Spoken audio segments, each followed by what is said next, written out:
One of the most underestimated concepts in improvisation is to actually use simple elements to improvise. A lot of people really want to learn more patterns, more licks, more advanced concepts, and really you can make so many amazing phrases, you can improvise so fluently, and there's so much amazing melodic language packed in simple devices, such as scales and chords. And in today's video, I want to show you how you can improvise over a simple 4-chord loop, a turnaround. A typical jazz turnaround is going to be over an R&B groove, and I'm going to show you how I can produce an effective melodic and nice solo just using the chord tone. So it's going to be a 2-5-3, 5 of 2 kind of thing. You can see the chord progression right here.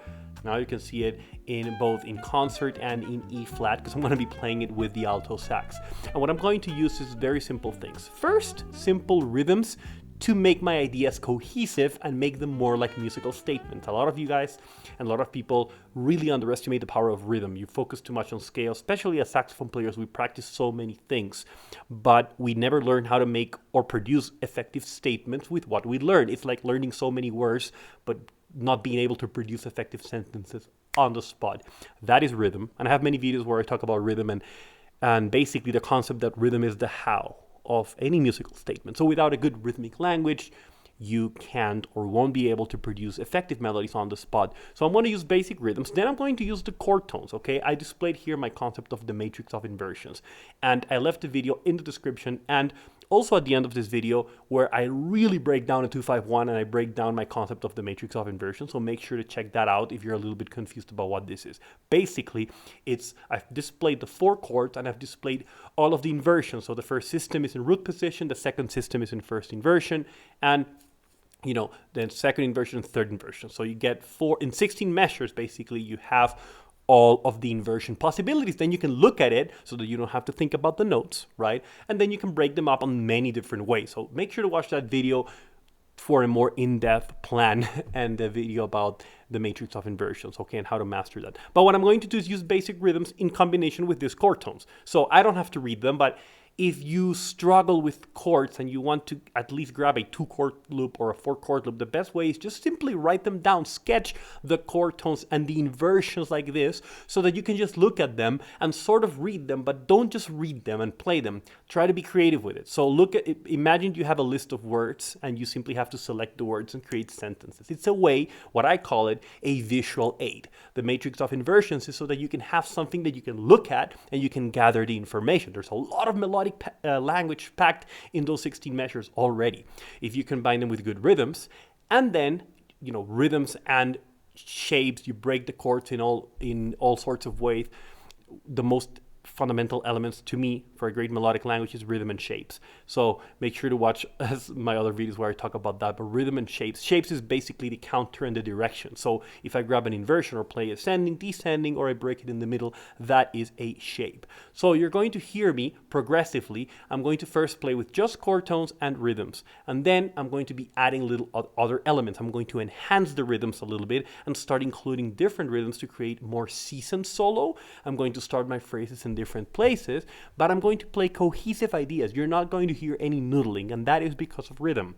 Then I'm going to integrate just the notes from in the case of the alto sax, the A major scale, right? Or C major scale in concert. Basically, now that I focused on chord tones and rhythms, the next step is I'm going to sprinkle the scale notes as general passing tones so that I can get more interesting notes and more interesting sounds out of my phrases, right? Because the chord tones are going to give me that beautiful chord sound and shapes that are going to be very, very melodic with the rhythms, but then the scale tones are going to allow me to play more lush and ascending phrases and add a lot more notes. But it's really important that you start focusing on the chord tones first, because if you improvise just with the scale, you're going to sound more inaccurate because a lot of those scale tones won't fit very well with all the chords. But if you focus on the chords and use the scale more as a passing element, you're going to sound a lot better. So my focus would be simple ideas with rhythm and chord tones, then add scale notes, and then for another video I will leave the more advanced concept, like now adding chromatic approach, adding tensions, adding things like that.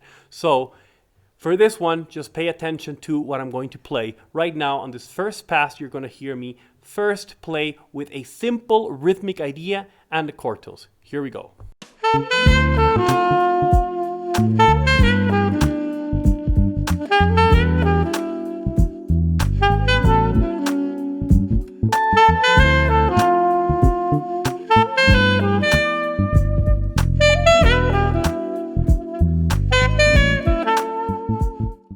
Great. Now in this next pass, you're going to hear me add a little more rhythmic devices, creating more musical phrases. Instead of repeating the exact same rhythm, I might use that same rhythm, but then do a little extension of that rhythm. It's a really great rhythmic concept, right? That you can now combine two simple rhythms and create now an actual musical phrase or musical statement. Here it is.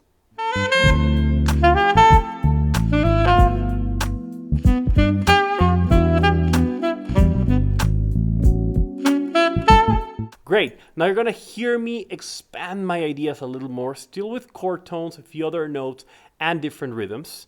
And this is how that sounds.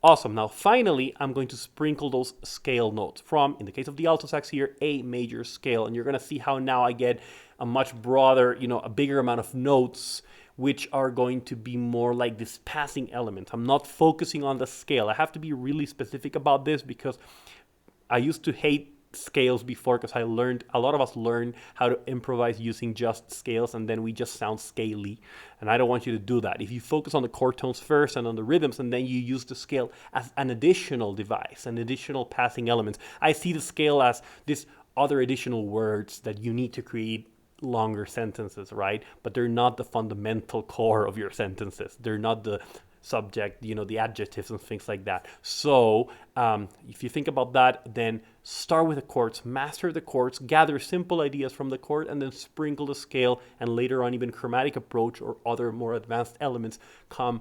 Like I always say that I like to sprinkle the more advanced concepts later on, little by little. But first, make your solo super traditional. You're going to hear me play now.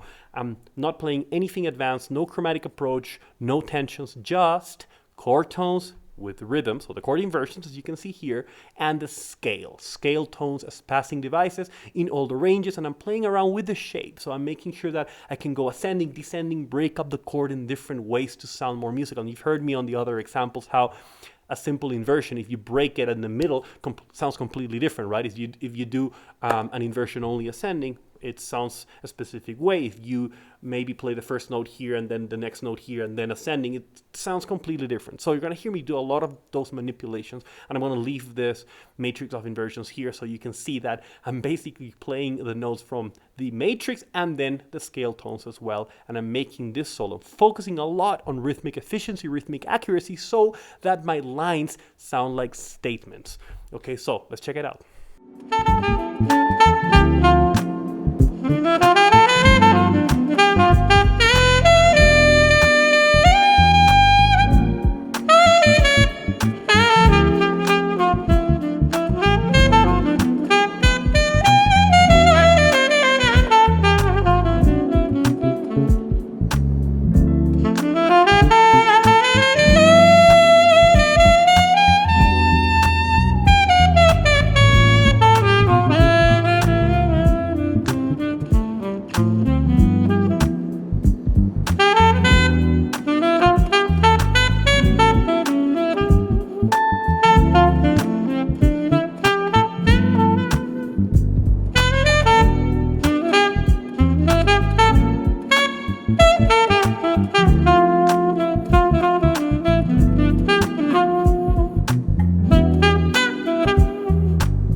Great, very musical, right? And it's already a great base to add anything else. In fact, instead of adding more devices, a lot of people focus on, okay, next step is to add more resources. I don't think that's the next step. I recommend you get more sophisticated with the rhythms. This is just going to allow you to be way more musical. So now let's try to add longer rhythms, shorter rhythms, more syncopated rhythms, or more complex rhythms. Instead of adding complexity with notes, what to play, make the how more complex, meaning that I'm going to say the same thing or similar things, but I'm going to completely change the shapes, change the rhythm. There's so much you can do by just deconstructing the chords in all sorts of ways, and then presenting those notes with different rhythms. That's the magic of these concepts. In my Jazz Improvisation Mastery System course, I teach you exactly how to do this step by step and master and personalize your own musical language